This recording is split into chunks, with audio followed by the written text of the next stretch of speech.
The story of The Invisible Woman, it's about Ellen Ternan, a young actress in the mid-19th century, who is asked to do a play being directed by the great novelist Charles Dickens. He sees her and quite quickly falls in love with her. He's a married man, he's at the height of his fame, and so it's the story of his pursuit of Nellie and how she finds her way to saying yes to him. You wouldn't really be able to get away with it today, I don't think, to the extent that he did. But there's something very touching about the love affair, though, between those two. And actually, I did feel that Catherine Dickens was not necessarily the right match for Charles. So there's a sense in which today you would be able to go your separate ways and everybody would have a second chance.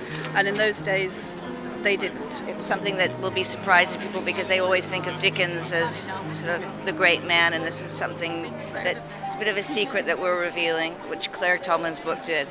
And brilliant performances by all the actors and brilliantly made by Rafe. It was lovely to be directed by an actor who understands what their anxieties are, and so he was able to address them.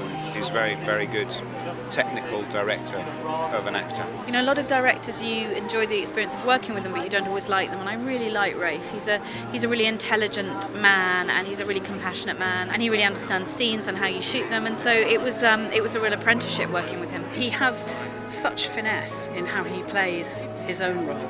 I just loved working with him, both in the acting capacity and as the director. I felt I could completely trust him and just let the moment be whatever it was going to be, and he'd be able to sort that out. It's a love story set in the Victorian period with beautiful people and beautiful costumes, and it will tell you about Victorian morality, and it will tell you about a very important literary figure, and it gives you an extra dimension to his life. It's sort of surprising. It's something that you come out of, and it takes a while to digest, actually. But it's also very contemporary, even though it is a period film. I hope audiences go on a journey with Ellen Ternan in the film. I hope they see the progression of a relationship, and they feel inside it. That's what I would like.